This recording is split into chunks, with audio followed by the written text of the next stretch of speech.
Feedback is the next step in the communication process. Feedback asks the question, is the communication effective? You can have positive or negative feedback. It can be immediate, delayed, or there might be no feedback at all. Negative feedback would be, this class sucks. Well, as a communicator, I either need to improve the encoding, change the channel, or change the content. Towards the end of the semester, you have the opportunity to give anonymous feedback on this course, and that feedback is very important to me.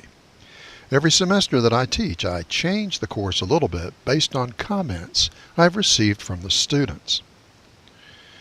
Traditionally, immediate feedback occurs in face-to-face or machine-assisted communication. You're standing right next to someone or messaging them, and they can respond instantly. But immediate feedback has been the holy grail for mass communication. Musicians can play songs on tour before they record them. Plays do out-of-town tryouts.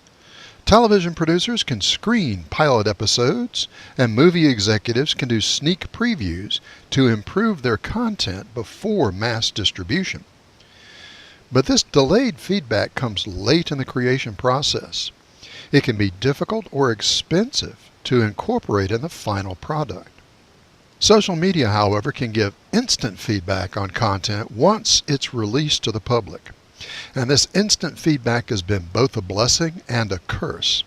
Good feedback can increase audience, but bad feedback can create failure.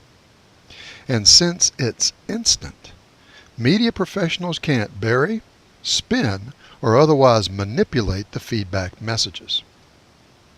Besides, the encoding is already finished, so tweaking for improvement is rarely possible. Of course, the worst kind of feedback is no feedback at all. You're adrift, directionless on how to improve the content. Noise is anything that interferes with the delivery of the message. You could have environmental, semantic, or psychological noise. Environmental noise can be mechanical noise like static on the radio, or busy signals on the telephone, or physical noise like alcohol or drug impairment. There are several good examples on the website.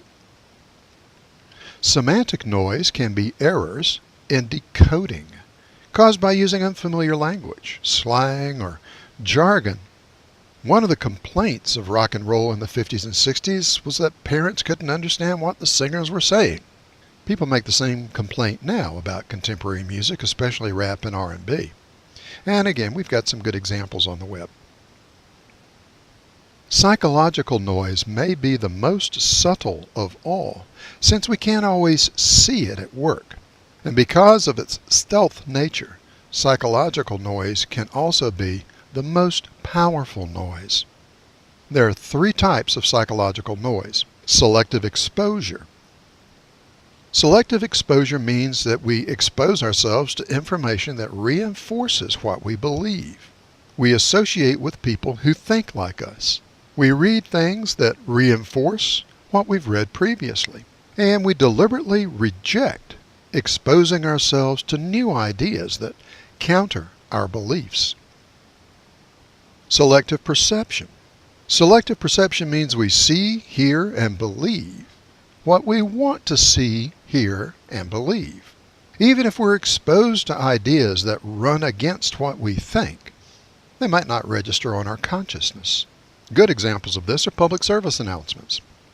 Public service announcements are designed to bring attention to various issues. However, a PSA against smoking is liable to be ignored by a smoker. They don't deliberately reject the message. It just doesn't get through the noise. One of the greatest challenges of both PSAs and advertising is to break through the noise to get people's attention. We'll discuss this in detail in modules 5 and 6. Finally, you have selective retention. Selective retention means that even if we receive a message that goes against what we believe, we won't remember it. We tend to remember things that reinforce our ideas. This helps explain why people cling to facts long after those facts have been discredited. Studies show that a person will continue to believe information, even if they remember reading that the original information was wrong. That's why false facts are such a powerful weapon in everything from advertising to politics. Once an idea is planted in your mind, you'll continue to believe that idea even if it's worthless. We continue to believe proxy decoders long after their credibility has been destroyed. Psychological noise is subtle. It's pervasive. And it's one of the elements of the communication process that each of us as individuals can guard against. In the next section of Module 3, we're going to describe and give examples of the 3 types of communication setting.